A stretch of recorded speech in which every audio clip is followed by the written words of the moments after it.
Salut Jean, merci d'être avec nous aujourd'hui. Merci d'avoir accepté notre invitation dans ce podcast qui parle du private equity et du M&A. Et aujourd'hui, on va parler beaucoup de venture capital et pas mal de M&A aussi parce que globalement, le venture capital sans M&A, ça n'a pas trop d'intérêt. Ça sert à rien. Donc, tu es une figure très importante du VC français. Et si en une phrase, tu pourrais nous définir qui es-tu dans le venture capital français, qu'est-ce que tu dirais ?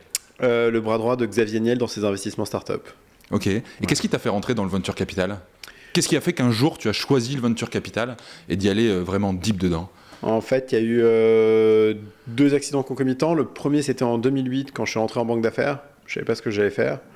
Et je suis entré en banque d'affaires et à ce moment-là, c'était la chute de Lehman Brothers. Il n'y avait plus d'IPO, il n'y avait plus rien. Et le seul truc qui avait encore un peu le vent en poupe, c'était les startups. Okay. Et donc, on a commencé à lever de l'argent pour des boîtes tech et j'ai adoré. Et en fait, quelques années plus tard, j'ai accompagné une boîte qui s'appelait Capitaine Train, qu'on a revendue à Trendline pour un peu plus de 200 millions d'euros. Et à l'époque, je ne comprenais pas, aucun investisseur voulait financer cette boîte. Et moi, ça me rendait mes chèvres. Et je me suis dit, mais putain, je suis sûr, j'ai raison sur cette boîte, c'est pas possible. Un jour, en fait, j'ai envie de faire le métier et j'ai envie de leur montrer que je peux être meilleur qu'eux. Okay. Et voilà. Et en fait, quand j'ai voulu faire le métier quelques années plus tard, en 2013, tout le monde m'a fermé la porte. Et Attends, c'est-à-dire qu'ils te ferment la porte, tu veux faire le métier, c'est-à-dire que tu veux rentrer dans... Je vais les voir. Je leur dis, on se connaît, je vous ai envoyé des deals, vous avez investi dans les boîtes que je vous ai présentées.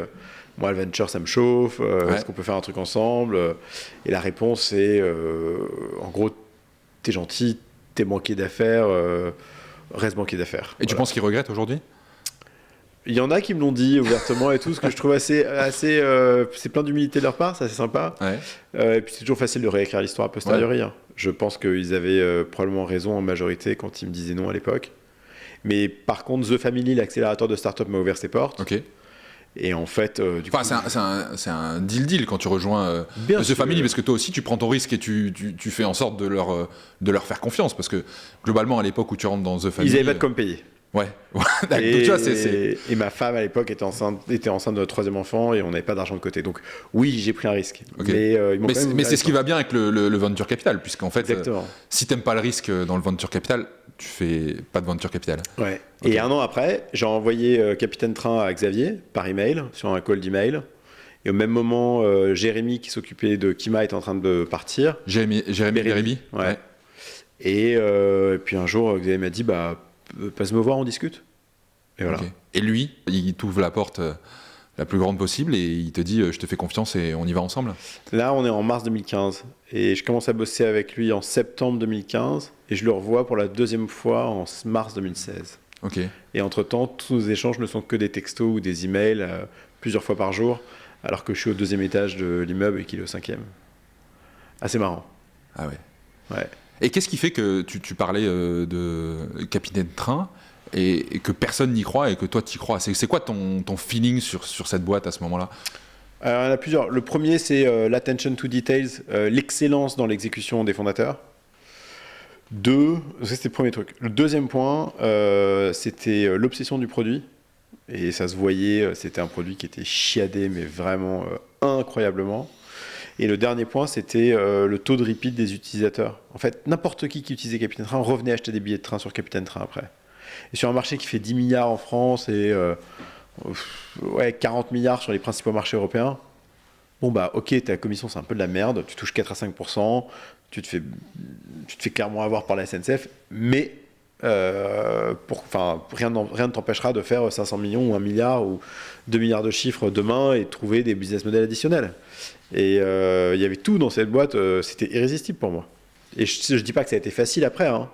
Ça n'a pas été facile, mais bon, ça s'est quand même vendu plus de 200 bars. Donc 3 éléments qui sont classiques pour identifier des super boîtes, les founders, le produit et l'appétence marché. Quand le client il est content. Comme on dit à YC, make something people want. Ouais, people love même. Ah ouais. Parce qu'en fait, chez YC, partout, on te dit il vaut mieux 10 personnes qui t'aiment que 100 personnes qui t'aiment bien. Voilà. Mais ça, c'est leur culture américaine. Tu penses qu'on est très loin aujourd'hui de cette culture américaine qui est ultra focus sur le produit Alors que ici, j'ai pas l'impression que c'est quand même le... On sera toujours très loin des Américains de toute manière culturellement. Les Européens, ils viennent aux États-Unis, ils se disent « Ah, c'est génial, les États-Unis, finalement, on est un peu pareil. » Non, on n'est pas pareil. Genre, en fait, faut s'acculturer quand tu vas aux États-Unis. Et il y a plein de choses, tu vois, qui sont très évidentes. Par exemple, en France, on ne paye pas le service. Aux US, tu vas dans un resto et tu payes ton service. Donc en fait, tu as une pression implicite à la qualité du service, et ça, c'est universel dans tout le pays. Et c'est vrai que c'est hyper rafraîchissant quand tu es aux États-Unis, la qualité de service à laquelle tu as droit,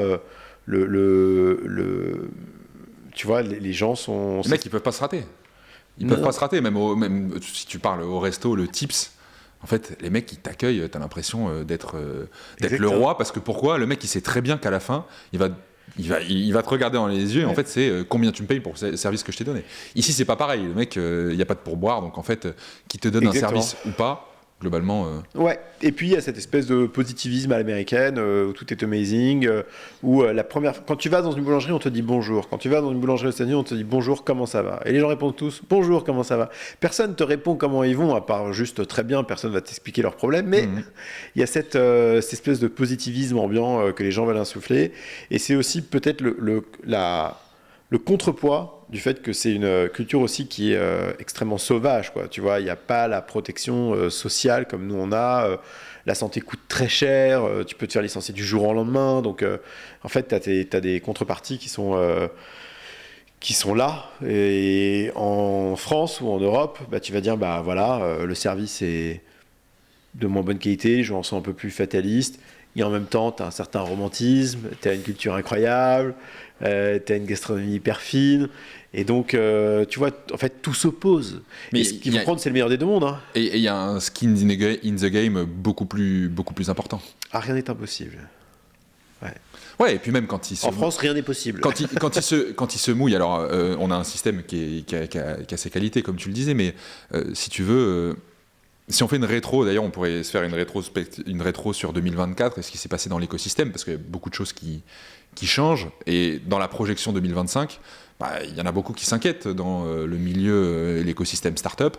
On a eu le crédit d'impôt recherche et les gros doutes, parce qu'à l'heure où on se parle, on n'a toujours pas de budget pour 2025. Et au fond, tu te dis, on dépend quand même beaucoup de l'État pour faire du venture capital ou pour monter des boîtes. Et ça crée un filet de sécurité assez fort pour les startups quand même. C'est le modèle francophone. Le modèle francophone, c'est un modèle bourré de filets de sécurité.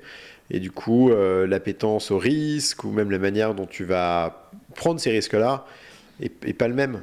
Et c'est à la fois beau de vouloir protéger l'ensemble de ses concitoyens comme ça, et c'est à la fois terriblement hypocrite. Parce que, tu vois, avant qu'on soit là dans nos petits appartements haussmanniens feutrés, c'était la putain de jungle. Et dans la jungle, c'est pas Pôle emploi qui te sauve du grand méchant loup, quoi. Tu vois, donc à un moment donné, il faut aussi mettre les gens dans des positions d'inconfort. Et d'ailleurs, tu regardes, il y a une statistique qui est hyper intéressante. Dans le cerveau, on a une partie de notre cerveau, dont j'ai oublié le nom, qui a une certaine taille. Chez les athlètes, cette partie est un peu plus grande que chez les autres. Chez ceux qui, de manière régulière, se mettent dans une situation d'inconfort qui les challenge et qui, du coup, ensuite ont la satisfaction de ce challenge, parce qu'en fait, ça fait augmenter cette partie-là du cerveau, et les gens qui vivent le plus longtemps sont les gens dont cette partie du cerveau est la plus développée. Ok. Et c'est donc, pour ça que tu fais beaucoup de sport. Je suis ça après, mais admettons. Et en fait, tu te rends compte qu'il y a quand même une vertu au challenge, il y a une vertu à la pression. Il ne faut pas qu'elle soit débile. Je pense qu'aux États-Unis, elle est exacerbée à l'extrême, mais de la même manière que la cistana est exacerbée à l'extrême en France. Et c'est dommage, en fait, de vivre dans l'un ou l'autre extrême. Mais il faut accepter de se mettre dans des positions d'inconfort. Moi, les meilleures décisions de ma vie ont été les positions qui m'ont mis le plus inconfortable. Et j'en regrette aucune. Mais finalement, ce qui se passe actuellement depuis 2022, 2023, 2024 encore plus, c'est un grand moment de vérité. Moi, je le vois d'ailleurs dans les clients qu'on accompagne et dans la qualité des entrepreneurs qu'on a en face de nous. finalement, les mecs qui lèvent vraiment des fonds aujourd'hui, c'est quand même ceux qui cochent les cases dont tu parlais tout à l'heure et ils sont excellents. Ah, c'est les gladiateurs, ouais. Ah, tu disais, j'ai lu un de tes derniers posts où tu disais aujourd'hui, mais ça a toujours été, c'est Hunger Games pour les founders. Ça a toujours été Hunger Games. Hein. En fait, tu es dans une arène, de toute manière, tout le monde ne peut pas gagner. Donc, pour que tu gagnes, évidemment, il faut que tu aies le choix des armes, le choix du terrain. Il faut que. Évidemment, si ton marché c'est de la merde, pas de chance, hein, tu vas te faire bouffer. Et si t'as pas les bonnes personnes autour de toi aussi, mais il y a vraiment c'est une compétition contre toi-même, mais c'est aussi une compétition pour l'attention, pour le capital, pour les clients. On est dans un monde fini quand même, hein, donc dans un monde fini, quelle place tu vas prendre par rapport à ton petit copain d'à côté? Pour revenir à Xavier Niel et à Kima Venture, c'est quoi, vous, votre gros projet pour 2025 et quelles sont votre stratégie de déploiement sur les prochaines années? Ouais, alors là, ça fait 10 ans maintenant qu'on bosse ensemble avec Xavier. Quand je suis arrivé chez Xavier, il y a un autre garçon qui m'a rejoint la même année, qui est Alexis Robert, qui est mon associé, avec qui je m'entends très bien. Et c'est marrant parce qu'aujourd'hui, j'étais justement en train d'écrire sur le sujet avant de venir. Ok. Et j'écrivais pour 2 raisons. La première, parce qu'on a une petite annonce à faire la semaine prochaine sur un nouveau fonds qu'on monte. Et la deuxième, c'est parce que ça fait 10 ans et qu'en fait, c'est une belle rétrospective et je me demande ce qu'on va faire, pas juste en 2025, mais les 10 prochaines années. Et ce qu'on constate, c'est que en fait, on veut garder ce pied en Europe et ce pied aux États-Unis. Je pense qu'on veut, ce qu'on a fait avec Xavier à partir de 2018, on a financé quasi exclusivement des entrepreneurs francophones de la tech. Mais il ne faut pas se mentir, ceux dont le marché principal est les US doivent y partir le plus tôt possible, quand c'est possible, si c'est le cas, tu vois. Se dire, je vais aller conquérir mon marché domestique français pour être un bon chauvin et ensuite je vais aller conquérir les États-Unis. Écoute, non, à l'époque tu vois, de la ruée vers l'or, les mecs, ils n'étaient pas en train de creuser en Lozère avant d'aller creuser dans le Colorado, quoi. L'or, il est là-bas, il n'est pas ici, donc il faut y aller. Donc les 10 prochaines années, ça va être à la fois continuer de rester hyper positif et optimiste sur le marché européen et sur ce que peuvent faire les entrepreneurs ici. Et donc on veut continuer d'insuffler ça, parce qu'il faut y croire, et que ça va mettre des décennies avant qu'on atteigne un semblant tu vois, de niveau pas similaire, mais respectable par rapport aux États-Unis. Et dans le même temps, on veut accompagner nos meilleurs entrepreneurs français, qui soient aux États-Unis ou qui soient en Europe, à conquérir les US. Donc tu es en train de me dire que finalement, il va falloir se mettre directement by design sur l'international et les États-Unis. Ouais, nous, notre quotidien, c'était 25% US, 75% Europe. Je pense qu'il faut qu'on shift 50-50 maintenant. Dans notre quotidien, dans notre mindset, dans plein de choses. Et tu vois, Alexis, avec qui je bosse depuis 10 ans, moi, je me suis jamais fait la remarque. Mais là, je me suis dit, moi, j'y vais souvent aux États-Unis. Je me dis, tiens, lui, il va pas souvent. En fait, faut que je le mette dans une requête, faut que je l'envoie là-bas, tu vois. Et il faut qu'on soit plus présent sur le terrain. Ouais. Je te le disais tout à l'heure, nous, on bosse beaucoup entre la France et les États-Unis. Est-ce que tu penses que les entrepreneurs français, directement, sont prêts au choc qu'ils vont avoir quand ils vont arriver là-bas? Ah ouais, je pense qu'ils sont très très très très bons. C'est pour ça qu'il y en a autant d'ailleurs. Les entrepreneurs francophones avec de l'ambition, ils sont très bien câblés pour pouvoir conquérir les US. Il y a juste une problématique, c'est que nos entrepreneurs francophones, là où ça diffère par rapport aux Américains, c'est que les Américains, dès l'âge de 3-4 ans, ils vont à l'école. Ils ont leur fameux show and tell, tu vois, où tu racontes ton week-end, t'es tourné vers l'autre, t'es beaucoup plus expansif, extraverti, t'as cet aspect social qui est assez particulier. Donc, l'art du pitch dès la maternelle, quoi. Ouais, c'est un truc de dingue. Bon, et du coup, c'est un piège, parce que nos francophones qui débarquent aux US, il y a 2 choses qui leur arrivent souvent. La première, c'est qu'ils se font bullshiter, mais direct, et ils tombent dans le panneau de nombreuses fois. Et donc, ils recrutent pas les bonnes personnes. Ça veut dire quoi, ils se font bullshiter direct? Bah, ils voient quelqu'un, ils leur font une tellement bonne impression qu'ils les recrutent en se disant qu'ils ont recruté un talent incroyable, et en fait, derrière, ça délivre pas. Et donc, tu mets du temps à t'en remettre, il faut que tu réembauches quelqu'un et tout. Et donc, t'as perdu 6 mois. Exactement. Donc, 6 mois de perdu, c'est vraiment le grand classique. Et pourtant, on peut l'éviter si on s'ouvre aux autres. Mais le francophone, il n'aime pas vendre. Tu vois, l'Européen, il aime pas trop vendre. Il aime être. Il se dit, oh, je fais un produit, il va se vendre tout seul. Tu sais, même les iPhones, ils se vendent pas tout seuls, en fait. Hein. Donc, il faut apprendre à sortir. Donc, un entrepreneur qui va à New York ou à San Francisco rencontrer son écosystème, il faut qu'il voit du monde, il faut qu'il échange, il faut qu'il se mette dans la culture américaine. S'il garde son côté franco-français avec des Américains, ça va pas le faire, quoi. Il va mettre trop de temps à s'acculturer. Donc il faut vraiment sortir de sa zone de confort d'un point de vue social pour pouvoir bien connecter avec l'écosystème US.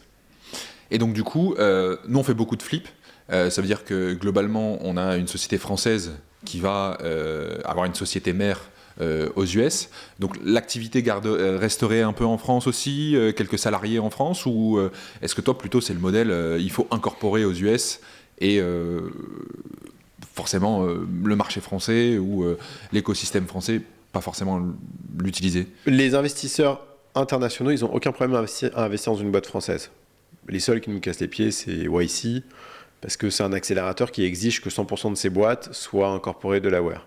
Jusqu'à une certaine mesure, parce que en fait, là où il y a beaucoup d'argent aussi, c'est en pré-seed, en seed, où les mecs en 2 bouts de papier, ils te signent un safe. Oui. Alors nous, on a le BSAR, mais c'est encore différent du safe, parce qu'en fait, même en termes de paperasse, c'est beaucoup moins clair. Le safe, c'est 2 pages.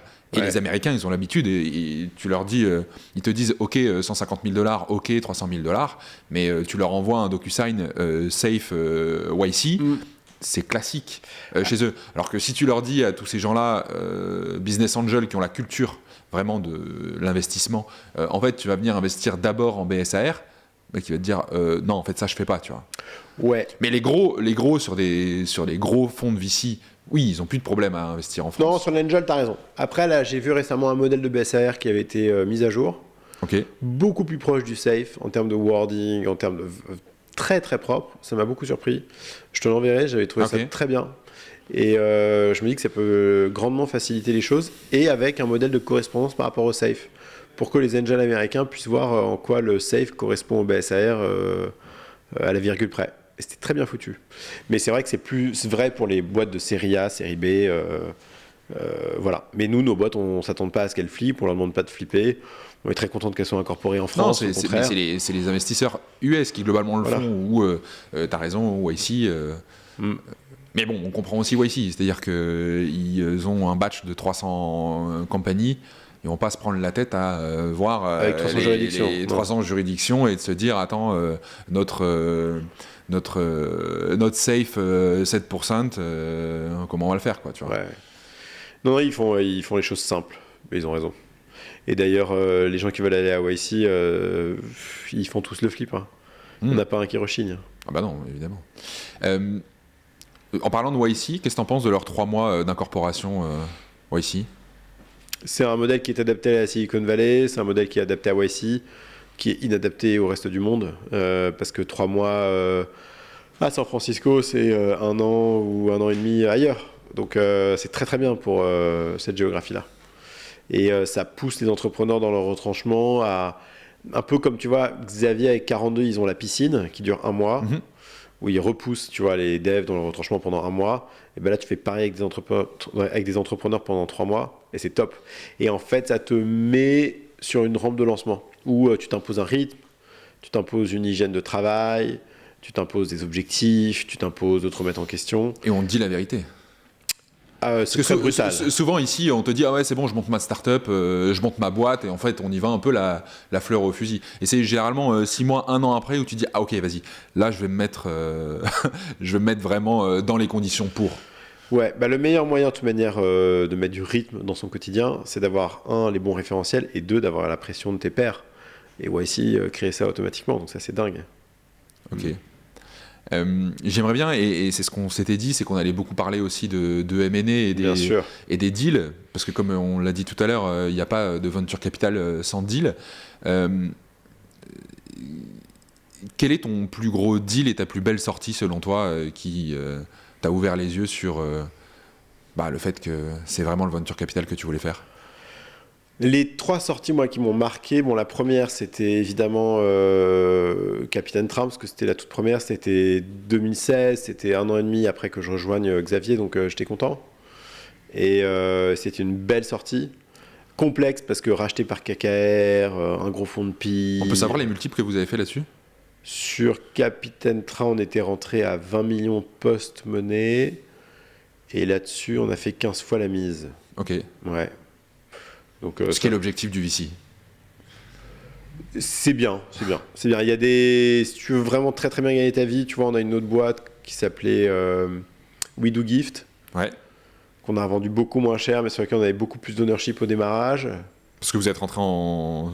Parce qu'on est rentré en seed, mais en fait, après, il n'a pas levé d'argent. Il a déroulé sa boîte, il l'a rendu rentable, il l'a vendu pas cher en valeur absolue, mais suffisamment cher pour lui devenir riche, hein, et rendre riche ses investisseurs. Et nous, on a fait là-dessus presque 25 fois la mise. Tu vois, sur une boîte qui s'est vendue quasiment 10 fois moins cher que Capitaine Train. Donc c'est marrant. Okay. Et de l'autre côté, donc ça c'était la première. La deuxième, c'était l'année suivante. Je me rappelle, j'étais aux US cette année-là. C'était au mois d'avril. Je reçois un coup de fil du fondateur, donc Antoine Martin, le fondateur de Zenly, qui me dit on a reçu une offre de Snap, on la prend, closing dans 5 semaines. Et l'offre, c'est 200 bars cash, quoi. Ok. 200 bars cash. Ouais. Et ça calme.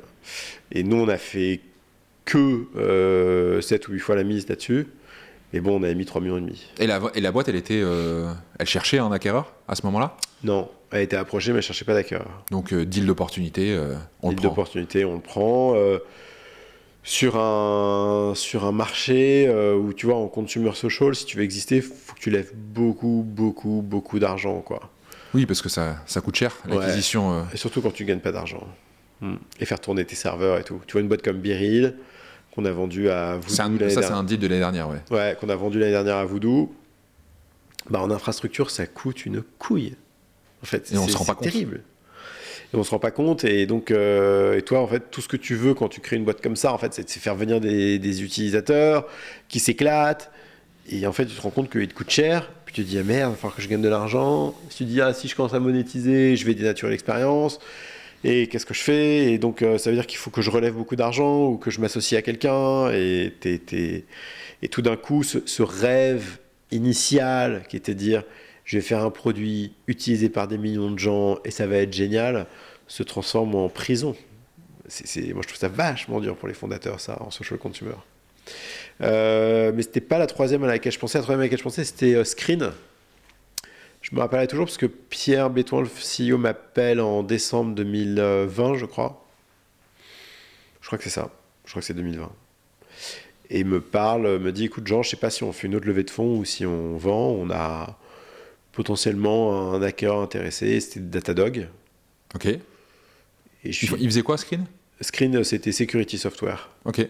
Qui avait fait YC, tout ça, qu'on a financé en 2016. Et je dis à Pierre, faire une prochaine levée de fonds, c'est possible, mais pose-toi la question si tu veux remplir pour 5 ans ou plus. Et quel impact ça a, tu vois, à plein d'égards, pro et perso.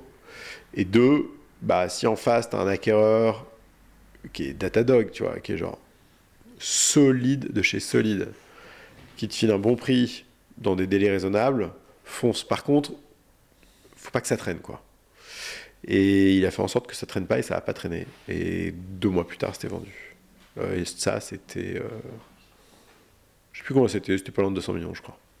Ok. Et donc, c'est la porte de sortie. Vous, en tant qu'investisseur, tu as plutôt intérêt à lui dire relève ou vends comme ça, moi je sors et je dérisque mon investissement. Moi, mon intérêt à l'entrepreneur, c'est de lui dire de faire quelque chose qui lui ressemble. Parce que si tu te retrouves comme le cas... Il y a une boîte, tu vois, qui s'appelle Kappa, qui existait il y a très longtemps, qui avait eu une offre de rachat de... Non, pas Kappa, Kype. Q-Y-P-E. Et en fait, ils avaient une offre de rachat de leurs concurrents américains qu'ils ont refusé. Notamment parce que je crois que les investisseurs ont beaucoup poussé pour que ça se fasse pas. Derrière, le CEO est parti en dépression et la boîte s'est vendue 3 fois moins cher des années plus tard. Et en fait, à un moment donné, un entrepreneur, c'est sa boîte, toi tu es investisseur, tu es sur le passenger seat. Même si c'est pas exactement ce que tu espérais, faut apprendre à fermer sa gueule, quoi. Et je me rappellerai toujours quand Jean-Daniel a appelé Xavier, au moment où il a vendu Capitaine Train. Il parle de l'offre, et il dit à Xavier, qu'est-ce que t'en penses? Et Xavier lui dit, quelle que soit la décision que tu prends, ce sera la bonne, parce que c'est la tienne et que tu nous fais gagner de l'argent. Donc, chill, quoi. C'est le feeling du founder, et de voir s'il a encore effectivement l'énergie pour pousser, pour pousser la boîte, quoi. Là, j'étais avec une founder de notre portefeuille au téléphone hier, et elle me dit, voilà, on est approché par des gros de l'industrie qui veulent nous racheter, mais bon, le montant est bien, mais je sais pas quoi faire. Et je lui dis, si cette boîte, c'est ce que tu as envie de faire pour les 10, 15 ou 20 prochaines années, la vends pas. Parce que la probabilité que la greffe prenne avec un gros, c'est proche de zéro. En revanche... Pourquoi c'est proche de zéro? Alors tu peux peut-être pas... Si, c'est proche de zéro, parce qu'en fait, tu as des chocs culturels. Ok. Quand tu te fais racheter par une boîte où il y a 10 000 personnes... et qui culturellement... Oui, elle vivra plus la même chose qu'elle vit aujourd'hui en tant que founder de sa propre boîte. En sachant qu'en plus que 80% des acquisitions faites par cette boîte vont au tapis et que c'est le modèle. Donc voilà, faut être franc par rapport à ça. Donc tu as ça, et je lui dis, en revanche, tu vois, si c'est pas ce que tu as envie de faire pour les 10 prochaines années, que tu aspires à autre chose, et que tu vois, le feu brûle pas en toi le matin quand tu te lèves, quand tu penses à ça, franchement... Prends le momentum, ouais. Prendre 30 millions à 30 ans, c'est bien, quoi. Faut pas réfléchir, tu vois, c'est pas mal. Et on a un cas que j'ai beaucoup aimé. C'est Nicolas, le fondateur de Doctrine. Ouais. À l'époque, je me rappelle, il vient me voir et il me dit, avec Antoine, avec son associé, ils me disent, Jean s'est rendu compte que le marché US, en fait, n'était pas un marché propice pour Doctrine, pour la manière dont notre logiciel fonctionne. Du coup, c'est pas assez ambitieux, et nous, on a de l'ambition, donc... on ne sait pas si on plie la boîte ou si on ne sait pas ce qu'on va faire de la boîte, quoi. Et puis après... en tout cas, moi, je te dis, ils savent ce qu'ils vont faire. Ils nous appellent assez régulièrement. D'ailleurs, on a fini par céder. On est équipé de Doctrine, mais parfait. mais là, ils sont bien à fond. Je te confirme. Non, mais donc ils m'appellent quelques semaines après. Ils me disent, bon, on a bien réfléchi finalement. On va faire monter notre head of sales en CEO. Il va faire tourner la boîte. On va l'accompagner stratégiquement et opérationnellement autant qu'on peut. Et puis nous, on va faire autre chose. Et en fait, c'était assez incroyable parce qu'ils ont réussi ce pari fou. On a vendu la boîte quand même 150 bars à Summit quelques années après. Et à la fois Antoine et Nico, chacun de leur côté, ont monté une nouvelle boîte. Et donc sont à la fois devenus riches avec leur première boîte, tout en poursuivant leur rêve américain de l'autre côté, en tout cas pour Nicolas. Et je trouve ça... Et ça, c'est vraiment la marque des entrepreneurs les plus aguerris de notre portefeuille. C'est des gens qui, face à des événements qui sont pas agréables, en fait, arrivent quand même à sortir un output positif. Et ça, c'était ouf. Mais ça, c'est la qualité des hommes, de pouvoir se réinventer et de pouvoir... Ouais, et d'aller chercher là où 90% des autres seraient pas allés chercher, quoi. Ce qu'ils ont fait, c'est un coup de maître. C'est d'être bien entouré aussi et d'aller chercher les bons conseils, c'est ce que tu disais un peu. Je pense que les conseils que tout le monde leur aurait donné aurait été plutôt va chercher un CEO extérieur, fais pas rentrer ton head of sales, pourquoi est-ce que ton head of sales serait le bon CEO pour la boîte? Alors que historiquement, c'est plutôt les greffes internes qui prennent le mieux, donc c'est eux qui avaient raison.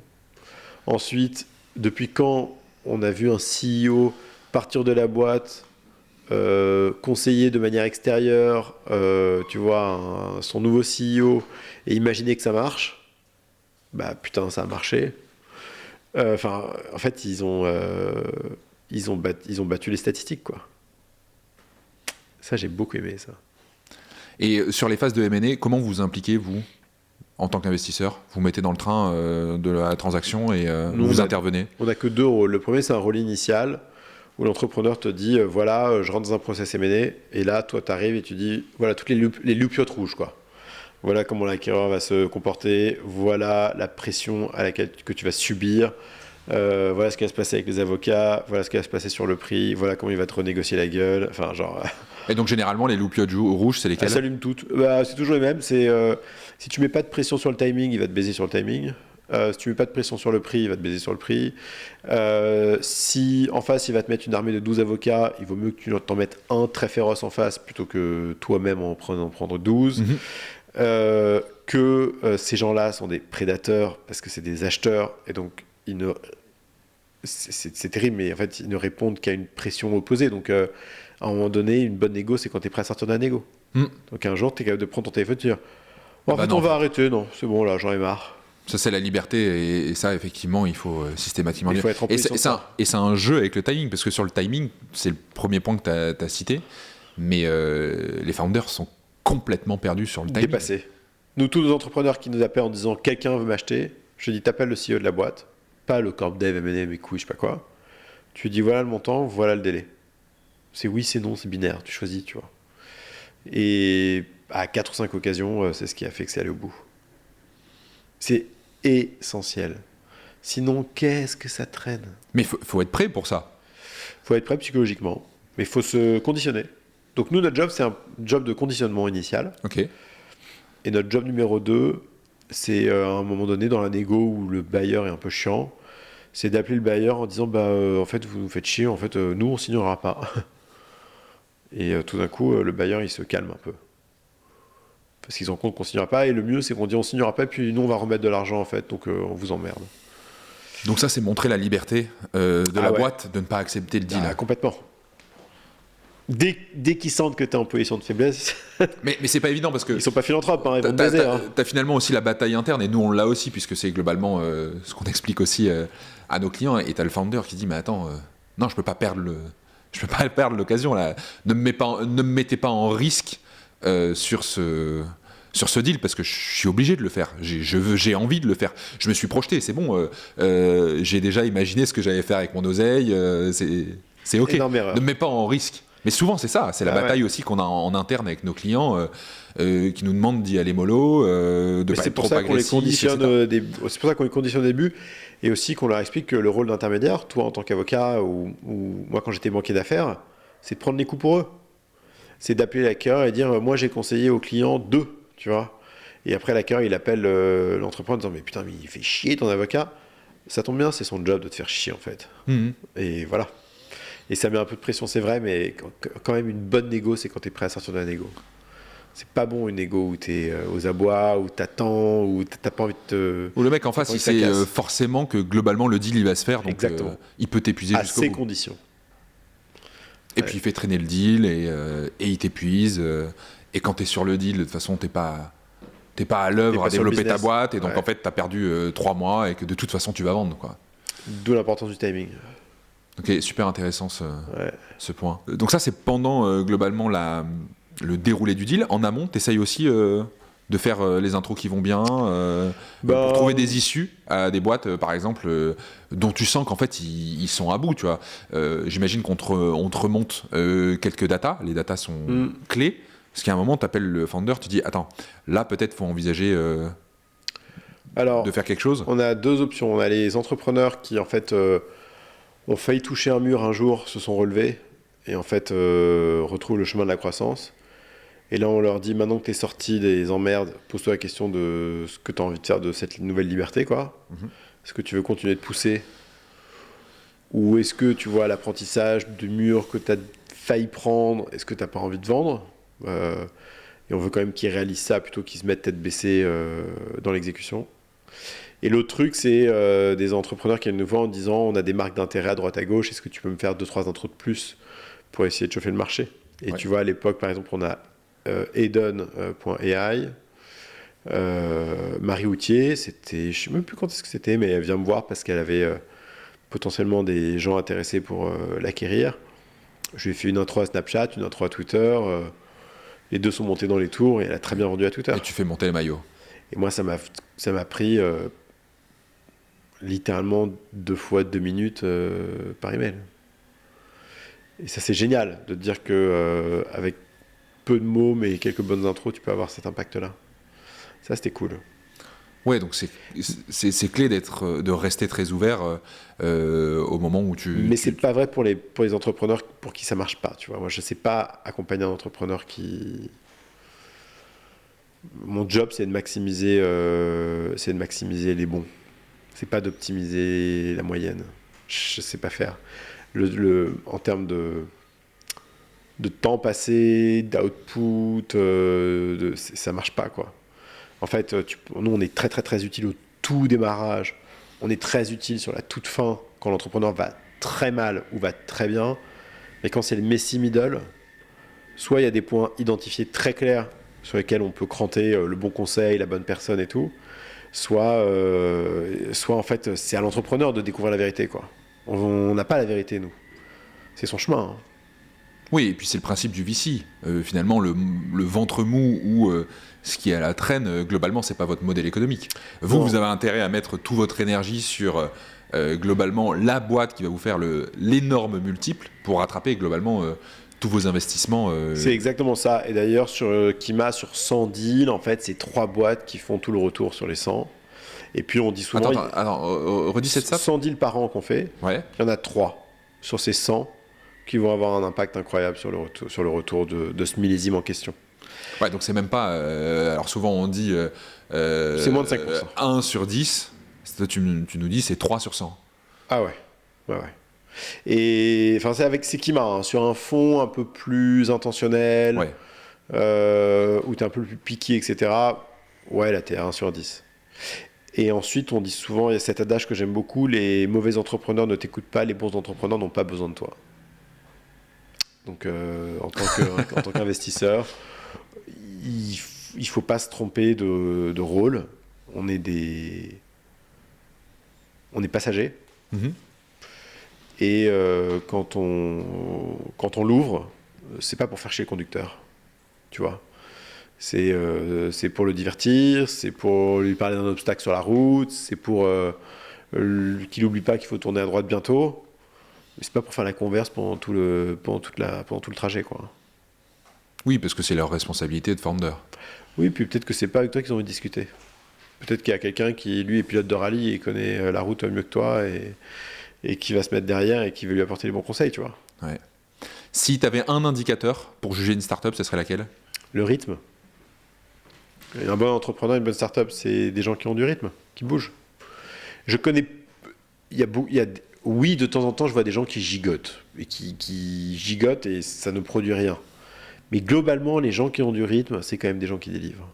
Mais quand tu dis du rythme, concrètement, ça correspond à quoi ? C'est des gens qui sont efficaces au travail, qui bossent beaucoup efficacement, qui répondent au tac à leurs emails, à leurs messages, qui sont vifs avec leurs équipes, qui prennent des décisions rapidement, qui savent pivoter vite aussi, apprendre de leurs erreurs très rapidement. C'est vraiment une question de rapidité, quoi. C'est game changer. Et toi, tes décisions d'investissement, elles se font assez vite. 20 minutes. Mais comment, en 20 minutes, sur un échange Zoom, tu peux te dire, en fait, ce gars a du rythme, ou cette team a du rythme, et je leur fais confiance pour y aller. Je vais donner un exemple. Là, j'étais avec un entrepreneur ce matin, avant qu'on se parle. Quand je l'ai eu en Zoom la première fois, il y a 9 mois, je l'ai trouvé incroyablement clair et rapide. On a décidé d'investir chez lui. Là, il va relever un petit tour de financement. Il dépote. Et je lui ai écrit il y a 3 jours, il était 11h30 du matin. À 11h45, j'avais une réponse. On a fixé notre rendez-vous 3 jours plus tard. On se voit ce matin et il m'a déroulé en 1 heure le truc hyper clair. Ça, c'est irrésistible. C'est immédiat, tu le vois. Enfin, si tu veux, en fait, t'as plein de data points, tu vois, plein d'entrepreneurs tout le temps. Ceux qui sortent du lot, en fait, tu les vois. Le plus difficile, c'est ceux qui sortent pas du lot, c'est sur lequel tu as un petit doute, c'est sur lequel, en fait, tu aimes bien le marché, mais l'entrepreneur, tu sais pas, ou à l'inverse, l'entrepreneur que tu adores, mais le marché, tu sais pas. Ça, c'est le plus compliqué. Là, j'ai une boîte que je finance, j'adore l'équipe, mais j'ai un doute sur le marché, quoi. Probablement qu'il va falloir qu'il pivote et fasse autre chose. Mais j'adore l'équipe. Et donc, notre job, c'est de financer les entrepreneurs, c'est de pas financer des marchés, avec Kima. Et ce qu'on dit aussi, c'est qu'on finance pas des entrepreneurs qui réussissent, on finance des entrepreneurs qui progressent. Moi, mon job, si c'était qu'ils réussissent, j'ai perdu, parce que 80% des boîtes, elles vont au tapis. Ouais. Mais en revanche, si j'ai plus de 50% qui progressent à mesure qu'ils développent leur boîte, qui font leurs erreurs, qui plantent et qui se relancent. Oui, parce que c'est ça aussi la réussite d'une boîte. Ouais. C'est pas seulement sortir l'énorme M&A, peut-être que ça sera sur la seconde aventure. Peut-être. Si, tu as appris évidemment de tes erreurs. Et d'ailleurs, c'est la réussite personnelle. La réussite personnelle, c'est le progrès. Tu demanderas à n'importe qui a touché beaucoup d'argent, est-ce que ça a résolu du jour au lendemain tous les problèmes que tu avais au quotidien? Pas du tout. Ah non. Zéro. Peut-être que ça t'en crée davantage d'ailleurs. Exactement. Et c'est là que tu te rends compte qu'en fait, c'est la journée qui compte et pas le résultat. Et que, oui, l'aspect matériel, il y a quelque chose probablement de déstressant, ou en tout cas, t'imagines que ça va te déstresser. C'est pas magique, hein. Et ton allocation, enfin tes allocations, comment tu les obtiens globalement? Tu reçois combien de pitch, combien tu fais combien de pitch, de deck, etc. Et comment vous traitez ça? Comment vous traitez cette donnée? Parce que j'imagine que c'est monstrueux, tu fais 100 deals par an. Nous, on t'envoie énormément de DocuSign, parce que vous investissez. Mais comment vous traitez toute cette donnée Donc l'avantage de Kima, c'est qu'on fait que du seed. Donc on est dans un business de flow. Quand tu fais du série A, du série B, du série C, tu vas avoir des entrepreneurs tôt, tu vas les garder dans ton CRM, tu vas attendre qu'ils se développent, tu vas les recontacter, tu as une notion de stock que tu dois réactualiser. Moi, je vois un email, c'est on se rencontre pas, et quand on se rencontre, c'est je te fais passer avec Chloé ou Alexis dans l'équipe, ou pas, ou alors je décide tout de suite. Et donc tout ça, c'est un business de flux. Donc moi, je reçois 250 emails par jour, je traite ça en flux, chaque fin de semaine, il faut que j'en ai 0 dans mon inbox, et tous les rendez-vous que je fais à la semaine, il faut que la semaine suivante, soit j'ai dit oui, soit j'ai dit non, soit je l'ai renvoyé à quelqu'un pour que ce soit traité rapidement. Et en fait, une fois que tu es dans le business de flux, c'est comme les gens disent Kima, c'est un peu le Starbucks du VC. Ouais, mon café il est toujours chaud. Hein. Tu vois, t'arrives, tu prends ta commande, 3 minutes plus tard, t'es reparti avec ton Starbucks. Quoi. Là, c'est pareil. Tu m'envoies un mail, tu me fais un pitch. En fait, rapidement, je vais te dire oui, non, ça m'intéresse. On fait un call, on fait pas de call. Et est-ce qu'on peut aller plus loin ou pas? Et donc, quand ton business venture, c'est un business de flux, c'est beaucoup plus simple, paradoxalement, même si le volume est beaucoup plus important que ceux qui font le même métier que moi, mais qui le font avec un suivi CRM, des boîtes qu'ils ont vues avant, c'est pas le bon moment, on verra plus tard, etc. Ouais, et qui investissent beaucoup moins massivement que vous. Ouais, bien sûr. Parce que globalement, vous êtes assez large sur la façon dont vous déployez votre argent. C'est un modèle statistique. Ouais. Et vous n'avez pas de thématique donnée. Il n'y a pas. Zéro. Non. Mais il y a peut-être parfois où vous vous dites OK, 2025 ou 2024, on va axer IA et ça va nous intéresser encore davantage. Non, ou c'est le marché qui fait que. C'est le marché qui fait. OK. Ouais. Mais par exemple, tu vois, au moment où c'était bear market sur la crypto, on s'est pas dit c'est bear market crypto, on va arrêter d'investir en crypto. On a continué d'investir en crypto. Et je pense que ça va nous réussir. Et en IA, à un moment donné, la hype curve va s'écrouler, les gens vont investir moins et nous on continuera d'investir comme d'habitude. Ce qui fait la force de notre modèle chez Kima, c'est la consistance avec laquelle on le fait. Ok, et vous faites de l'impact aussi? Des investissements à impact? Oui, mais c'est pas stratégique, c'est pas intentionnel, ça arrive. Est-ce que le VC, il est compatible avec l'impact? Je sais pas. J'ai tendance à dire que pour être un bon philanthrope, pour être un gros milliardaire, et donc et pas l'inverse, c'est-à-dire que tu peux pas devenir milliardaire en étant philanthrope. Quand tu fais de l'impact, la difficulté qu'on a dans l'impact, je trouve, c'est que c'est des entrepreneurs qui ont beaucoup de pureté dans la manière dont ils voient les choses. Et moi, les entrepreneurs qui réussissent, ils sont sur des sujets qui sont un peu plus consuméristes, qui sont un peu plus bourrins,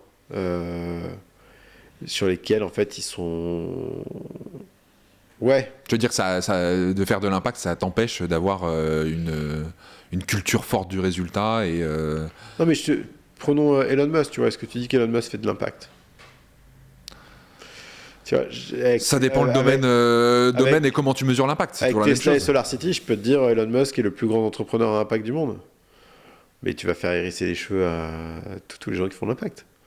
Mais c'est celui qui a mis un coup de pied au cul à l'électrique dans lequel aucun autre constructeur voulait parce que ça les faisait chier. Ouais, mais peut-être que je pense que ceux qui font de l'impact ont le désir de sonder les cœurs aussi et de se dire ouais, mais est-ce qu'il l'a fait pour avoir de l'impact ou parce qu'il voulait faire du business et parce qu'il a vu le marché? C'est peut-être ça aussi le problème.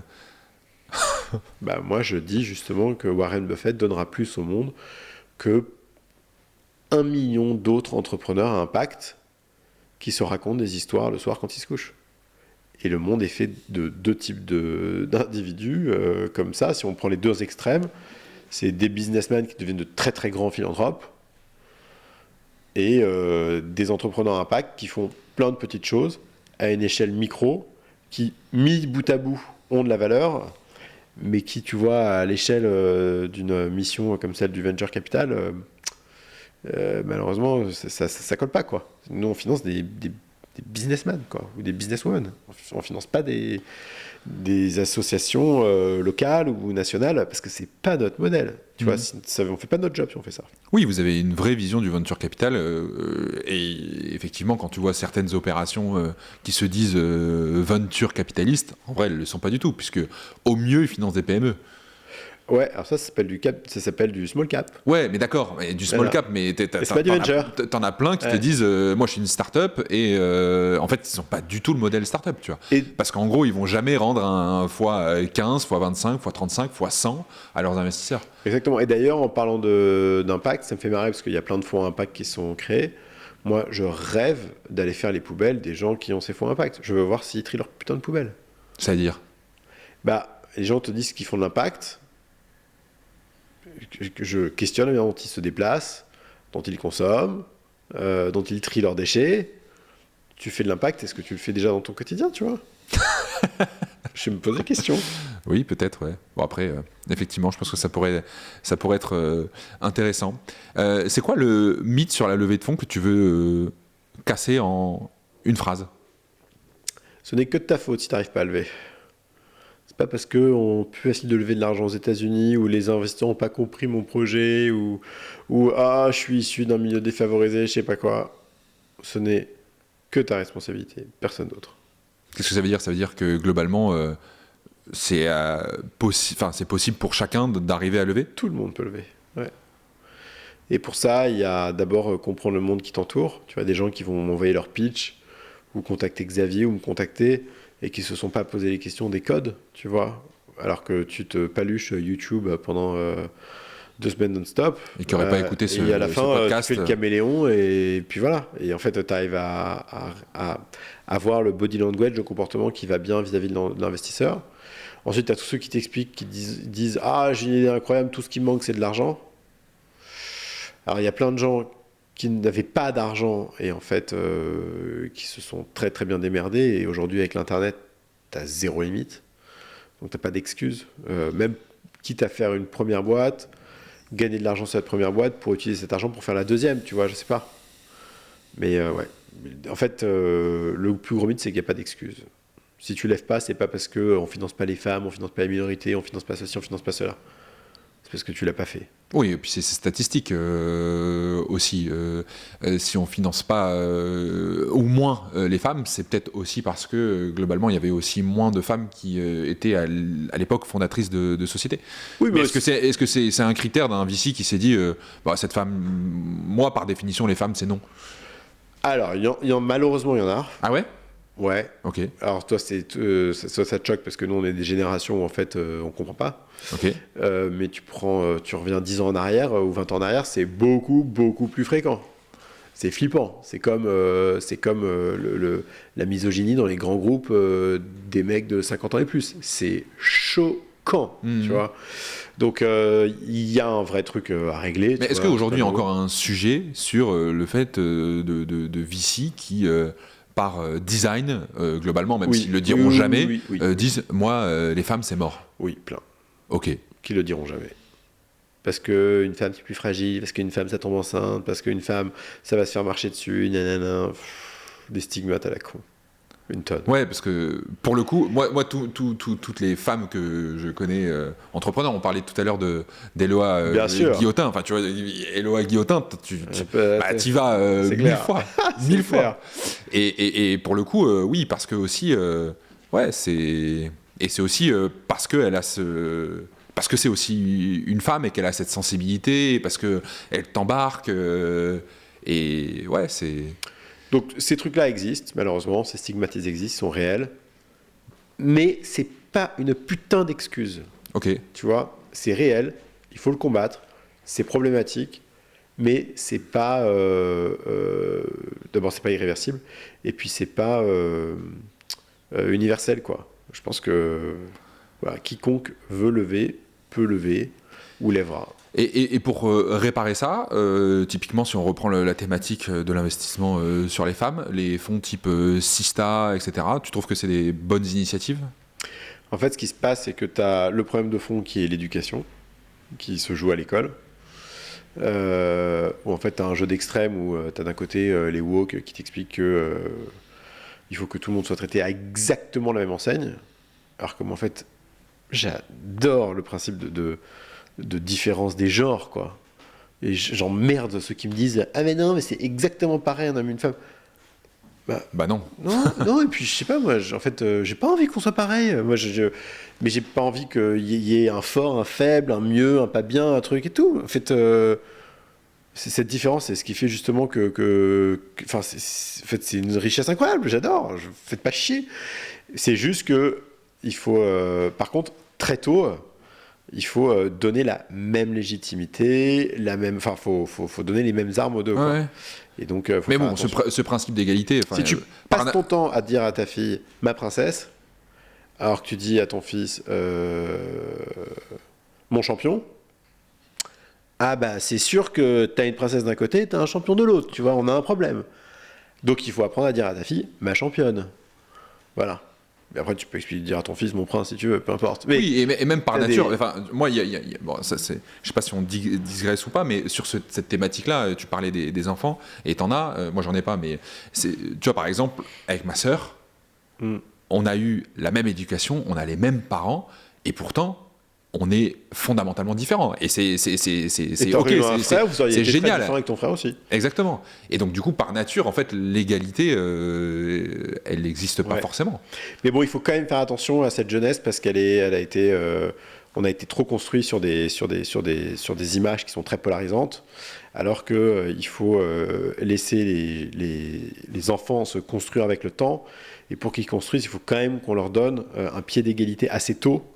Pour qu'on ne se retrouve pas dans les stigmates dans lesquels on est aujourd'hui. Donc ça, c'est le premier truc. Et moi, je me rappelle ma fille un jour à qui je dis « Ah, ma princesse, je sais pas quoi ». Je lui dis un truc genre je sais plus ce que je lui dis. Et elle me dit « Non, je suis pas ça, je suis forte ». Et là, genre, le truc me tape en pleine gueule. Je me dis « Eh merde, putain, elle a raison, quoi ». Tu vois. Donc il y a ça. Et ensuite, donc c'est un point d'éducation. Et puis après, tu as des initiatives comme Sista qui en fait brute force le système. Parce que si tu brute forces pas le système, t'en as pour des centaines d'années, quoi. Alors c'est un peu extrême, mais c'est nécessaire. Pour l'année qui vient, 2025, comment tu sens le marché du venture capital, de l'écosystème startup ? Quels seront les grands défis auxquels on va devoir faire face, selon toi ? En fait, on a la hype curve de l'IA qui va nous jouer quelques surprises sur les 12-24 mois. Va y avoir des morts, hein, voilà, c'est la vie. Donc c'est le premier truc. Ensuite, il y a quand même l'environnement politique un peu partout. Je sais pas à quelle source on va être mangé, mais bon, moi j'ai arrêté de regarder les news, par exemple.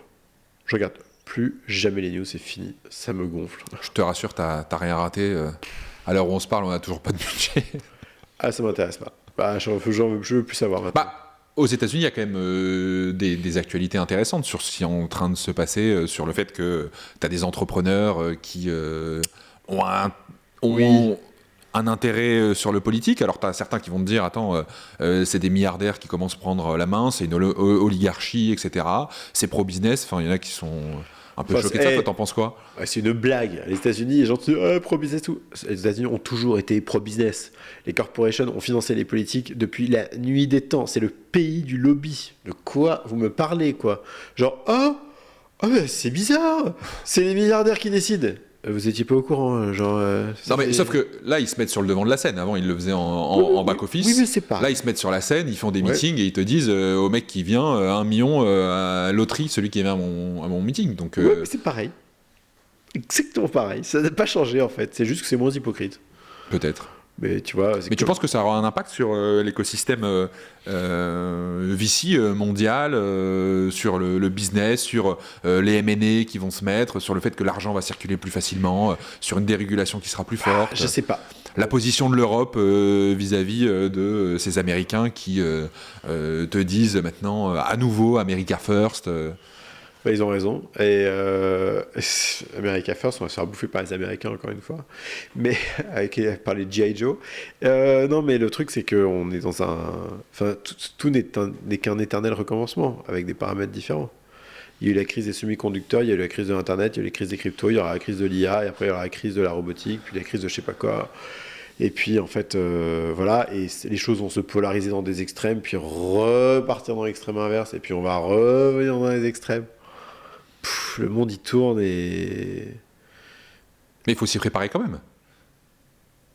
Je sais pas, je crois pas, non. Moi je pense qu'il faut être prévenant, pas prévoyant. Moi je m'en fous de savoir de quoi est fait le futur. Je veux juste y être préparé, mais pour y être préparé, t'as pas besoin de le savoir.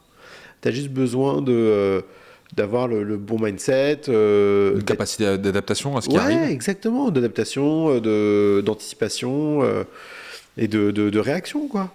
Mais si tu veux essayer de tout prévoir, tout prédire, essayer de... T'avances pas. De planifier, ouais, c'est injouable.